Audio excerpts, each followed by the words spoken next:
I've always had this weird feeling that I didn't belong entirely in the normal world. Maybe it started when I was 6, living in that old house at the edge of town. My parents were loving, I guess, but always distracted, always somewhere else mentally. Grandpa Arthur, though, he noticed things. He noticed me. It was in his house that I first saw it, the shadow that didn't belong.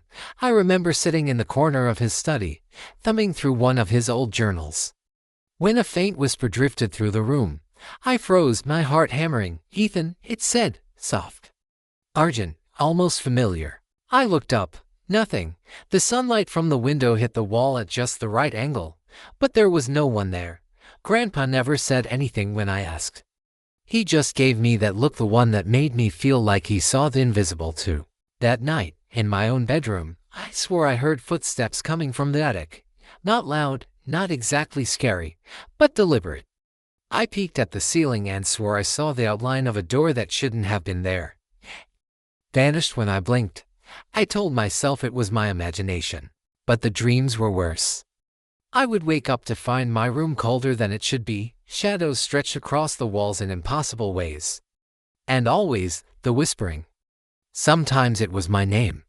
Sometimes it was laughter I couldn't place, or sobbing that made my stomach churn. I started keeping a notebook, jotting down what I saw, what I heard. Grandpa saw me writing one evening and just nodded. "You're paying attention," he said. Most people never do. It wasn't long before the little signs followed me outside his house too. Shadows that didn't match the objects that cast them. Small things moving when I wasn't looking. I told myself it was all paranoia. But deep down, I knew whatever it was, it had been waiting for me. By the time I turned 12, I realized Grandpa's house was more than just a home, it was a threshold. And he, quietly, had been training me to notice. To endure. To watch. I didn't think much about Grandpa Arthur's death when it happened. I knew it would come eventually, but it still hit me harder than I expected. There was something final about it, the kind of finality you can't prepare for. I remember standing outside the small chapel, watching people shuffle in black clothes, murmuring words that didn't really land. "Sorry for your loss, Ethan. Your grandfather was a good man, strong kid. You'll get through this." I nodded, because I didn't know what else to do. I felt disconnected, like I was watching someone else live my life.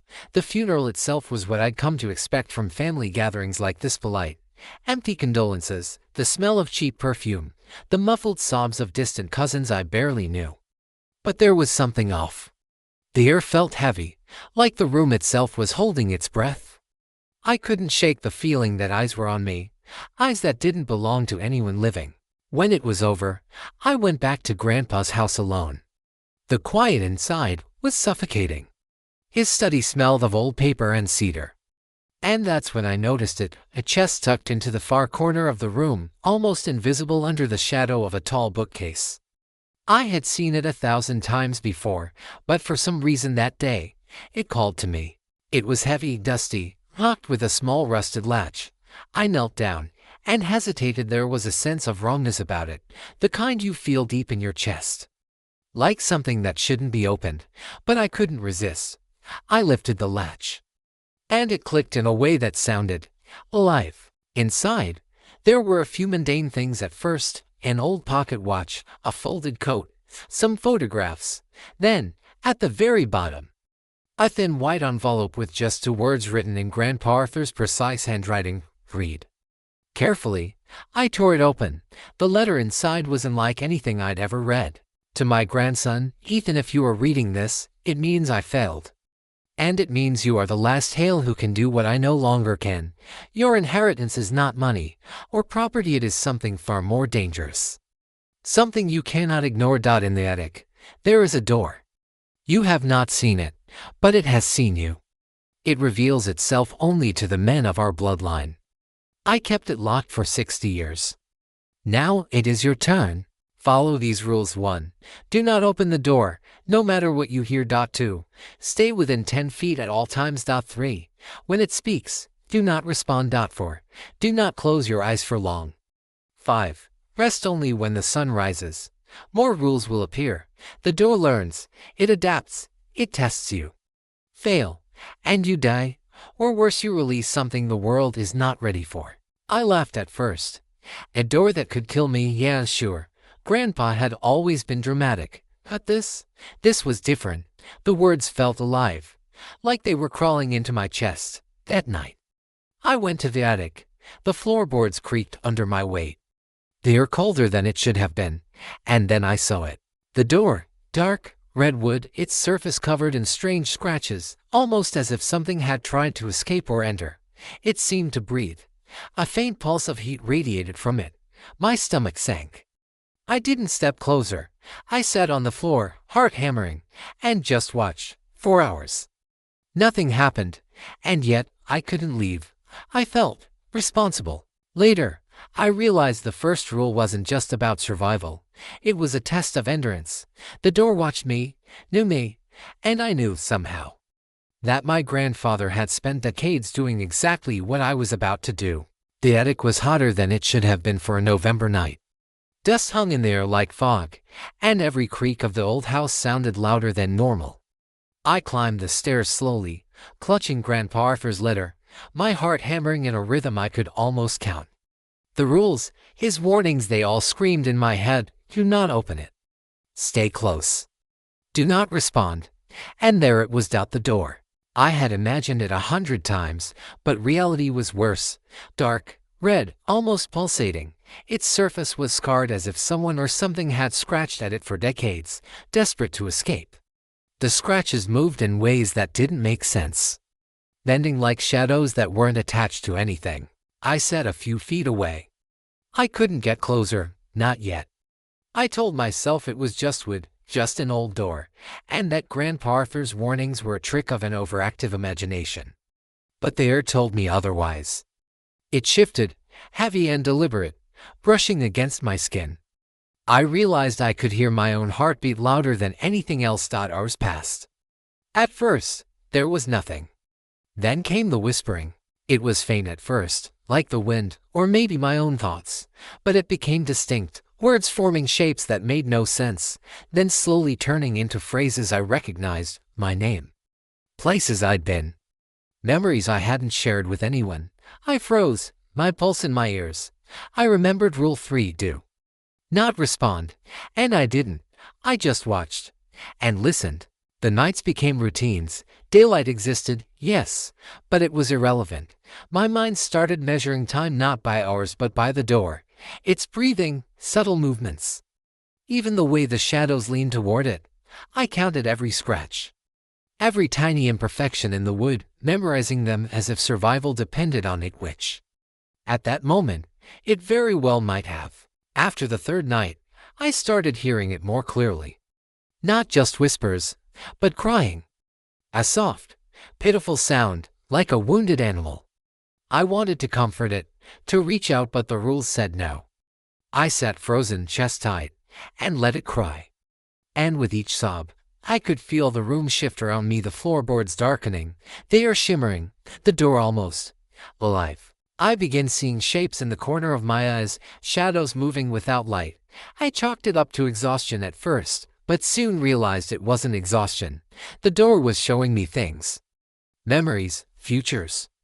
Or maybe just teasing me with possibilities. I couldn't tell. Grandpa Arthur's words echoed in my mind. It adapts. It tests you. Sometimes, I swore I saw him there, older, yet younger, standing silently behind me, watching. Not to guide, not to comfort, just observing. And then he'd vanish when I turned my head, leaving me with the chilling certainty that I was utterly alone. Sleep became impossible. My body screamed for rest, but every time I drifted, I felt the door stretch toward me, drawing closer with some patient, predatory patience. My hands shook, my vision blurred. Mirrors reflected not just my face but movements I wasn't making. I tried to close my eyes for seconds, only to jerk awake with the sensation that the room had tilted while I blinked. And still, I stayed. I had no choice. The rules were not suggestions, they were lifelines. And yet, every night, they became heavier, more complex, more impossible. By the end of the week, I understood that the door wasn't just an object, it was a presence, watching, waiting, learning, and somehow, It knew me better than I knew myself. After that first week in the attic, I started noticing things I couldn't explain. The door wasn't just sitting there anymore, it was breathing, and a way I could feel in my chest. The air around it shifted, warm and heavy, like it had a pulse of its own. Every floorboard creak, every shadow in the corner of the room, became part of a rhythm I couldn't escape. The first night it spoke, I froze. "Hey, Ethan." It was soft, almost a whisper, but it pierced through the heavy silence. My body wanted to react, to turn, to speak, to run, but I remembered Grandpa Arthur's rules: do not respond. So I didn't. I just sat there, watching, listening, counting my breaths to keep my mind from snapping. The sound of the whisper, though, burrowed under my skin. Sometimes it sounded like my grandfather's voice, other times like my mother, my father, even me. It was mimicking, learning, pulling at memories I didn't know I had. I began to realize that the door wasn't just a door. It was testing me. My endurance, my patience, maybe even my sanity. Nights stretched on forever. The crying started after the third night. At first, faint, almost imperceptible. Then louder, insistent, desperate. It sounded like someone or something was trapped, begging to be freed. I wanted to move, to comfort. But the rules were clear: ignore it. Do not react. Do not open the door. So I sat, chest tight, shaking, and listened. Every sob seemed to echo through the floorboards, vibrating in my bones. The attic became smaller, the shadows longer. Even the air seemed thicker, pressing against me. I started hearing footsteps. Not from the door, but behind me, around me. The house itself groaned and shifted. Sometimes I could swear I felt a hand brush against my shoulder. I jumped, but no one was there. It was exhausting, physically and mentally. I slept less and less.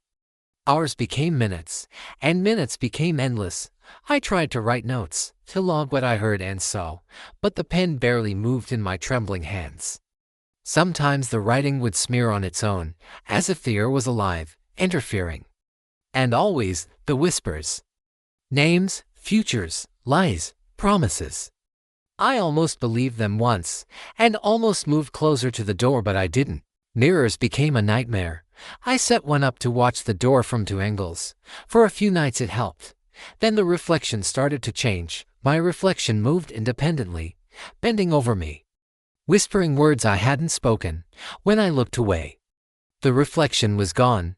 Only the door remained, silent, observing. Food became tasteless. Coffee became lifeless. Sleep, a memory. I counted the hours by the sound of its breathing. My body started breaking down, my mind fraying, and still, I stayed. I couldn't leave, because leaving meant failure. And failure, well, Grandpa Arthur's letter didn't leave room for mistakes. One night, after what felt like years, the door shifted slightly. Not open, not really, just closer. My hands were pressed to the floor to keep from falling. I swear I could feel its intent. Deliberate and hungry, the air quivered as if it was alive, testing me, pushing boundaries I didn't know existed. And in that moment, I understood. This wasn't just endurance.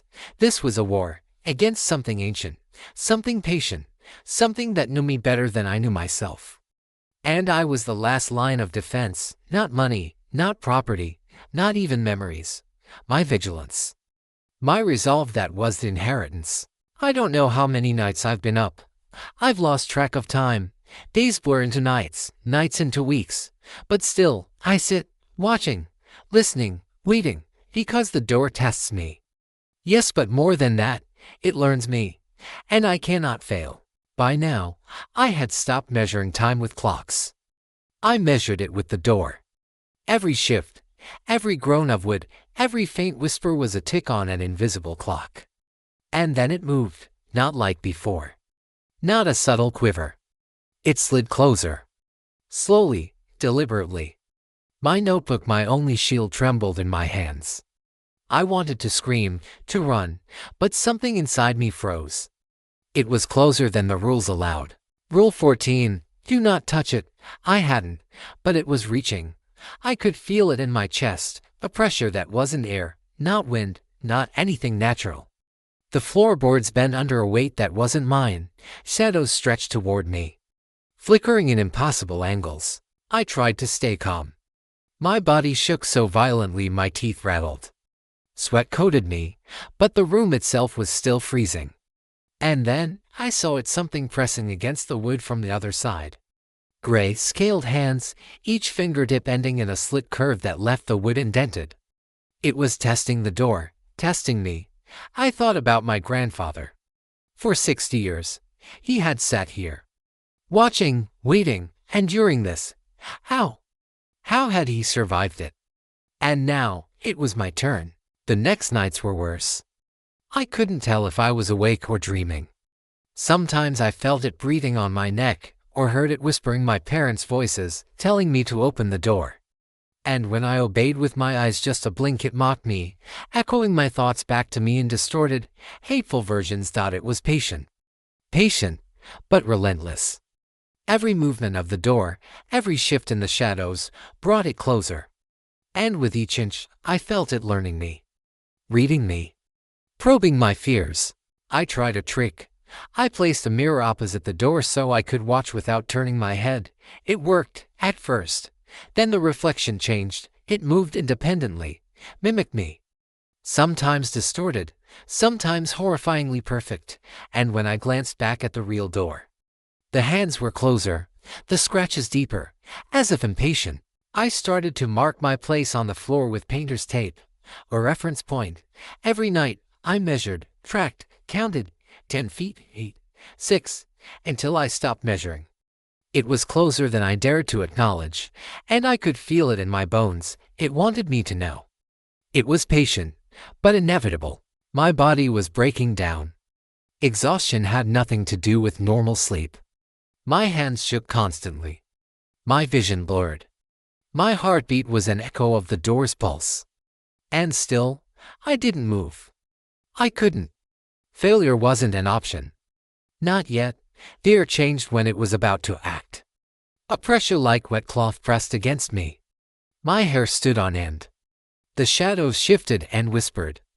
Every detail of my grandfather's warning screamed in my mind, "Do not open it. Endure. Watch. Resist." One night, it got bolder. Something pressed an elbow-sized lump against the door, sliding a hand along the edges. The wood creaked and groaned like it had just discovered its first teeth. I had to remind myself, it couldn't get me if I followed the rules. I couldn't respond. I couldn't close my eyes. And yet, my mind faltered. I nearly reached for it once. Just to see. Just to confirm it was real. My fingers trembled above the polished wood, nails scraping the surface, when a whisper froze me. "Do you trust yourself, Ethan?" I recoiled. Every inch of me was shaking, but I stayed put. The air settled slightly, as if the door acknowledged my restraint, but I knew it was only waiting, only biding its time. From then on, every night was a countdown, not hours, not minutes, but moments of survival. The door, the shadows, the whispers, they learned me as much as I endured them, and I understood, finally, that this was not just endurance, it was preparation for something I still didn't understand. By the second week, I had learned one thing: the rules were alive. They changed. They adapted. Every night, something new appeared in Grandpa Arthur's handwriting, etched into the paper as if anticipating my every fear. Rule 6: if it cries, ignore it. I remembered the first sobs, faint at first, then louder, pitiful, and bearable. My stomach twisted. My hands shook. But I didn't move. I sat in that corner of the attic, heart hammering, and let it cry. Each sound twisted the shadows, stretched the floorboards, made the air thick. It was testing me, seeing how far I could resist. Then came new rules, scrawled hastily across the page. 7.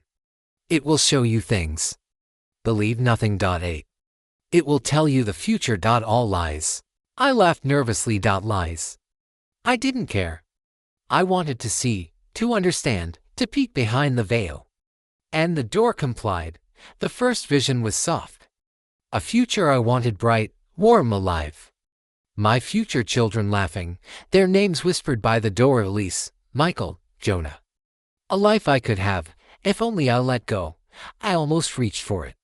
Almost out then, a sobering whisper, all of this could end if you fail. I realized the door wasn't just testing my endurance.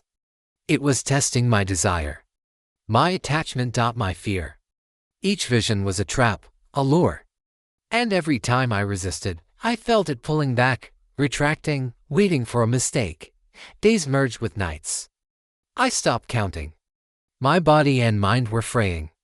My reflection in the mirror no longer resembled me. It leaned closer, sometimes mimicking, sometimes mocking, always reminding me of the consequences of failure. And then the voices started, not whispers this time, but urgent, desperate voices. My mother calling me, my father, Grandpa Arthur. They begged, they cried, they pleaded. They wanted me to open the door. I wanted to respond, to run, to stop the torment. But the rules, my only lifeline, told me otherwise. Point 9. It will bargain, do not agree. 10. Believe none of the voices. Stay put. I learned to differentiate the lies from reality, to steel myself against my own desire to be comforted, to surrender. And the door, patient and ancient, learned me in return. Every shiver, every twitch, every thought was recorded, absorbed, calculated. By the 4th week, I realized I could no longer leave the attic. The outside world existed only as a memory. My body was a shell, my mind a battleground. And yet, I endured. Because I had to. Because Grandpa Arthur had endured. Because failure was not an option. And then, one night, the final rule appeared. 11. One moment of hesitation is enough. Do not falter. 12. Never sleep in your post. I felt my chest tighten. I was exhausted.